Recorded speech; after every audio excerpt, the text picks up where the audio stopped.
Hey everyone, so I just finished my first round of FAP screening tests and I thought I would make a video talking about what those tests included. And I think it's so important for us to be sharing our different screening processes just because there is no agreed upon set method for monitoring FAP. And over the past year I've met with several doctors and I've asked each one of them, okay, now that I've had my colon out, what should be the next steps that I'm taking? And which doctor should I have to be overseeing and monitoring my FAP? Should it be my GP, my colorectal surgeon, my GI doctor, or should I try and find someone new?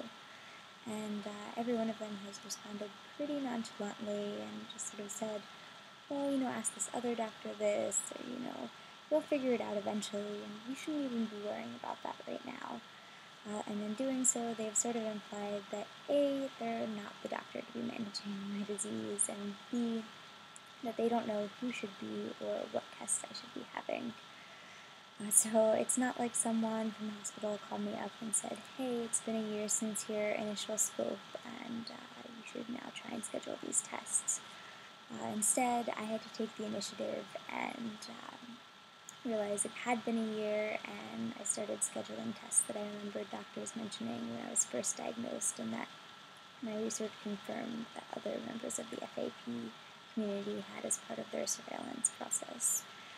And actually, when I was trying to schedule or trying to get prescriptions for these tests from my GP, one of which was a CAT scan of the abdomen, my GP asked me if I wanted it with or without contrast, and that was sort of unnerving because I was sort of like, well, I'm not the one with medical training, so how am I supposed to know which test is the best way to detect these types of cancers and tumors? And it just sort of served as another reminder that especially with a disease like FAP, you really have to do your own research and sometimes take matters into your own hands. But anyway, what tests did I end up scheduling? Well, the first of which was a endoscopy and sigmoidoscopy, which is an examination of the upper and lower portion of the digestive tract.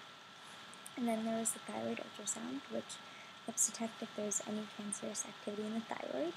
And then the CT with contrast of the abdomen and pelvis, which helps detect if there's any desmoid tumors in the abdomen or if there are any cancers in the abdomen, such as pancreatic or adrenal cancers.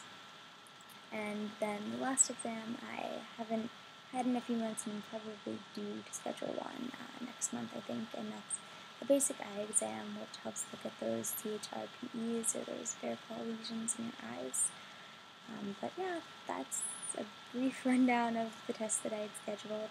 I plan on trying to make a video about the experience of having all of these exams, so look for that.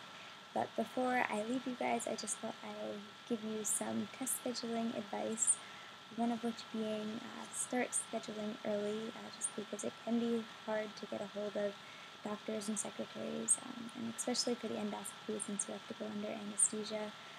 I would recommend trying to start scheduling that maybe 2 months ahead of time.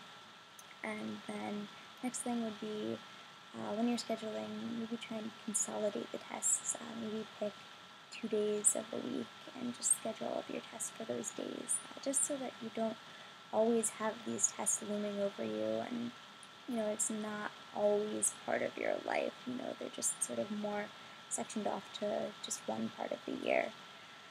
And then along that same line would be to try and schedule the endoscopy and the sigmoidoscopy for the same day, just because the sigmoidoscopy can be done in a doctor's office without sedation, but the endoscopy requires anesthesia, so if you schedule them together, then you can have the sigmoidoscopy while you're under anesthesia and kill two birds with one stone. And the last thing would be when you finish all of these tests, try and do something fun, please, or treat yourself to something, just to celebrate having made it through this round of unpleasant and nerve-wracking things.